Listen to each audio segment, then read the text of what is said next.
Hello students, welcome to my YouTube channel scientist study with Deepika Jain. आज हम digestive system का part 3 लेके आए हैं। आज हम स्टडी करेंगे टीथ एनाटॉमी। टंग पढ़ेंगे अपन और टीथ एनाटॉमी के बारे में और भी अपन डिटेल से पढ़ेंगे। Let's the start. Teeth anatomy. Diphyodont teeth. Diphyodont teeth भी कभी फॉर्मूला पूछ लेते हैं अपन का कि डायोफाइडेंट टीथ क्या होते हैं जो दो बार आते हैं। एक तो चाइल्ड मिल्क टीथ होते हैं और एक एडल्ट के टाइम में जो टीथ होते हैं।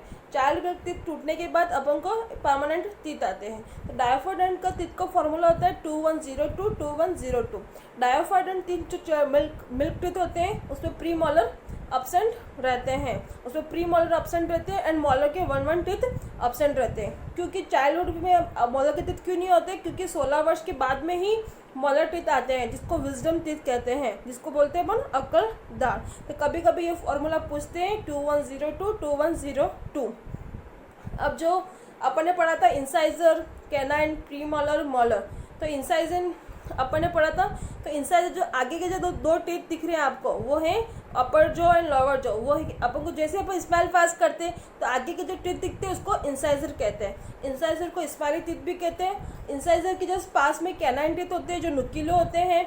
और कैनाइन के बाद प्री मॉलर होते हैं जो अपन को खाना जैसे अपन खाते हैं तो चबाने का काम करते हैं। और लास्ट में मॉलर टीथ आता है जो कभी कभी आता है और कभी कभी बहुत लेट आता है, लेकिन आफ्टर 16 ईयर्स अगो।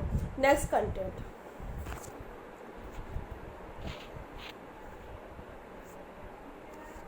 टंग। अब अपन टीथ के जो पार्ट है सेकंड पार्ट वो अपन पढ़ेंगे, टंग पढ़ेंगे। तो the tongue is the muscular organ. Muscular organ क्यों बोलते हैं? क्योंकि एक पेशी ऑर्गन है ये।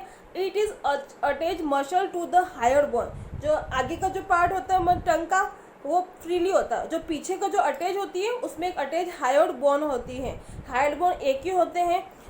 जैसे कि जब अपन किसी इंसान को फांसी की सज़ा होती है तो फांसी की जब सज़ा सुनाई जाती है तो उसको फांसी दी जाती है तब एक आवाज़ आती है, तो वो हायर बोन का टूटना होता है। उसको हायर बोन की वजह से वो आवाज़ आती है। On the upper surface of tongue. Upper surface होती है टंग के ऊपर, उसमें एक वेबर्स ग्लैंड होती है। आपको पता है ऑलवेज अपनी जीभ क्या गीली गीली रहती है, लचलची रहती है, एकदम गीला गीला पानी एकदम रहता ही है। तो वेबर्स ग्लैंड के प्रेजेंट के कारण ये गीली रहती है। आपने जीभ को कभी देखा होगा, उसमें छोटे छोटे dot dot dot dot present होते हैं। वो क्या होते हैं? पेपिली होते हैं। पेपिली प्रेजेंट रहते हैं।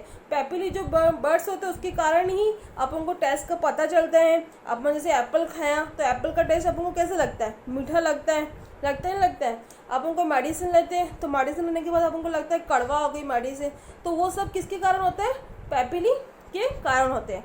तो 4 टाइप पेपिली प्रेजेंट होती हैं। First sweet, second salt, third सोर एंड फोर्थ बिटर। जो आगे जो है वो स्वीट्स का पता करते हैं। जैसे अपन मिठाई स्वीट्स खाते हैं तो अपन को मीठा का टेस्ट का प्रेजेंट होता है, लगता है अपन को स्वाद आता है। स्वीट के जस्ट पास में सैल्टी रहता है, वो नमकीन का टेस्ट रहता है। और जस्ट अपन नींबू पानी पीते खट्टा खट्टा लगता है तो वो उसके अंदर बर्ड्स रहती है, सोर बर्ड्स। सोर बर्ड्स के कारण अपन को क्या लगता है? खट्टा लगता है। और लास्ट में एक बिटर टेस्ट होता है। तो ये है टंग का पूरा, आपको दिख रहा है ना इस डायग्राम में।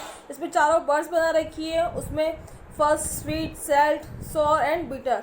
और किसके कारण होता है? पेपिली के कारण होता है। और वेबर्स ग्लैंड के कारण क्या होता है? आपकी जीभ क्या होती है? गीली गीली दिखाई देती है। Next content. अब है ग्लैंड्स। ग्लैंड्स का कार्य क्या होता है? अपन जैसे बोल रहे हैं अपन तो सैलिवरी ग्लैंड से अपन को गीला गीला लग रहा है। अब जैसे कुछ भी खाना खाते हैं अपन तो खाना खाने के बाद वो जूस टाइप बन जाता है, उसमें लार का सिक्रेशन होता है। कभी कभी इसमें अपन के अंदर जैसे किसी छोटे छोटे बच्चे होते हैं, मिठाई की शॉप होती है, अपन वहाँ जाते हैं बहुत सारे स्वीट्स देखते हैं। तो स्वीट्स देखने के बाद अपने मुंह में क्या आता है? पानी आ जाता है एकदम।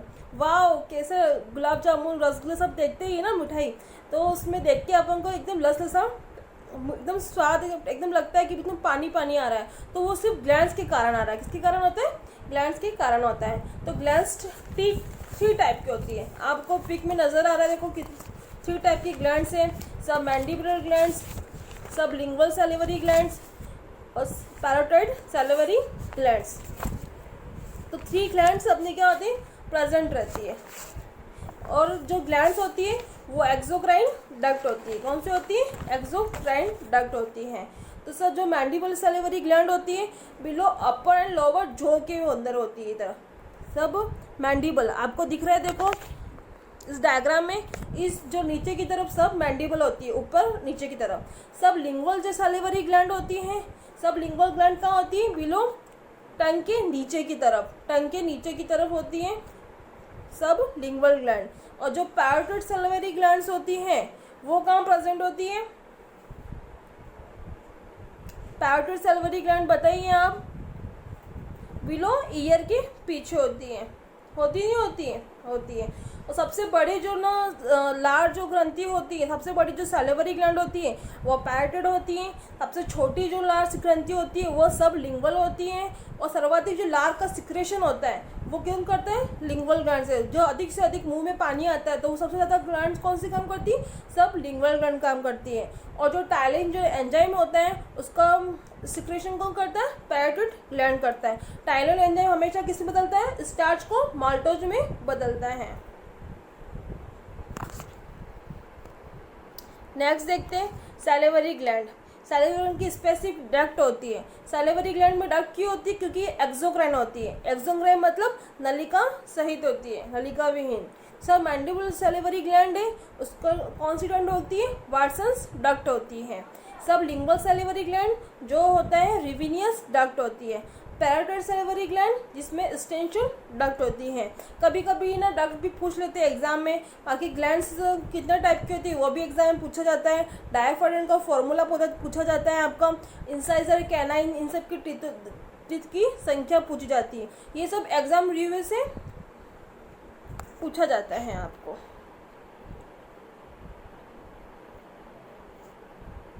नेक्स्ट अब टूथ एनाटॉमी के अब अपन से आज पूरा स्ट्रक्चर हम स्ट्रक्चर पूरा देखते हैं।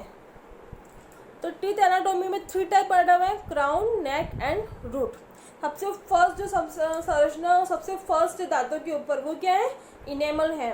इनेमल सबसे कठोर भाग होता है जो calcium phosphate and calcium carbonate की बनी होती है। सबसे कठोर होता है, सबसे कठोर कैल्शियम कार्बोनेट और कैल्शियम फास्फोनेट की बनी होती है। इनेमल की जो नीचे की जो संरचना है वो डेंटिन होती है। क्या होती है? डेंटिन होती है।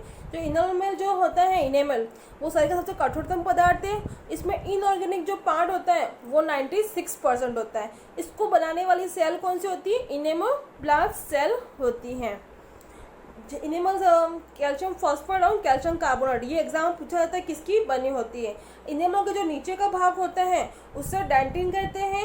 ये थोड़ा खोखला होता है। कैसे होता है? थोड़ा खोखला होता है। ये भी मजबूत तो होती है लेकिन कंपेयर टू इनेमल इसमें पल्प भरे होते हैं। अगर हम खाना खाते हैं और अच्छे से ब्रश नहीं करते तो खाने के कुछ अपने बोलते ना बहुत पेन हो रहा है, कैविटी की प्रॉब्लम होती है तो जो खाने के जो अणु हैं वो अणु क्या हो जाते हैं? जम जाते हैं। फिर इनेमल वो अणु जम जाते हैं और खाना जो जमते जमते क्या उससे बैक्टीरिया उत्पन्न हो जाते हैं। बैक्टीरिया से उत्पन्न होते हैं वो इनेमल के पास जाता है। फिर इनेमल को वो खुदता करता है तो इनेमल को तोड़ता है, फिर उसमें जम जाता है। फिर इनेमल क्या करता है? डेंटिन से मुलाकात करता है। डेंटिन से मुलाकात करने के वो डेंटिन को क्या करते हैं? पूरा खोखला कर देता है क्योंकि डेंटिन तो पहले से खोखला है ही, क्योंकि ना कंपेयर टू इनेमल खोखला करने के बाद वो पैन करता है, वो जम ले जाता है। फिर इसमें नर्व एंड ब्लड वेसल्स होती है। जो बैक्टीरिया जो उत्पन्न होते हैं फूड से तो वो बैक्टीरिया किसको अटैक करते हैं? नर्व एंड ब्लड वेसल्स को अटैक करते हैं जिससे अपन को पेन बहुत हो जाता है। फिर अपन डॉक्टर के पास जाते हैं, अपन को दर्द हो रहा है, ये दांत खराब हो जाता है। डॉक्टर क्या करता है? पूरा सब सफाई करता है और फिर इसको कैल्शियम का पाउडर भरता है, कैप लगाता है। इससे आपका पेन जो बैक्टीरिया है वो किसी और पर अटैक नहीं करे और वो पेन बंद हो जाता है। तो डेंटाइन है तो दांत का जो सर्वाधिक भाग वो डेंटिन होता है। इसमें इनऑर्गेनिक जो पार्ट होता है 69% होता है। इसकी जो निर्माण होती है वो अडेंटिव ब्लास्ट सेल होती है। नेक्स्ट है रूट कैनाल। तो रूट कैनाल क्या होता है? जो रूट कैविटी होती है, कैनाल जो टिथ रहता है उसमें कैनाल में अपना जो पल्प दांत खराब हो रूट कैनाल के अंदर भरते हैं कैल्शियम का पाउडर। बॉन्स रहती है, सीमेंट रहती है। सीमेंट की लेयर कहाँ होती है? बिटवीन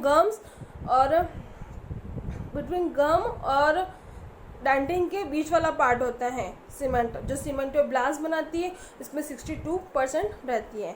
और नर्व एंड ब्लड वेसल्स होती हैं, जिससे वो कोई दांत खराब होता है तो उस दांत में वो बैक्टीरिया अटैक करती है, तो नर्व एंड ब्लड वेसल्स में क्या होती है, हलचल हो जाती है, उससे आपका दांत बहुत पेन करता है। ये 3 टाइप में बटा हुआ है, इनेमल और डेंटिन और पल्प कैविटी क्राउन नेक होता है, और गम्स जो रूट का जो बीच वाला पार्ट होता है वो नेक होता है, एंड सीमेंट और नर्व एंड ब्लड वेसल्स वो होती है रूट बाग होता है। Thank you so much. आपको ये वीडियो पसंद आया तो उस पर लाइक कीजिए, सब्सक्राइब कीजिए, और भी जो बच्चे हैं साइंस स्टूडेंट सबको शेयर कीजिए। वैसे ये जनरल टॉपिक है, ये आपके ये टॉपिक आपके हर सब्जेक्ट हर कंपटीशन एग्ज़ाम में भी काम आता है, और आजकल तो क्वेश्चन जनरल साइंस के बनते ही हैं। Thank you.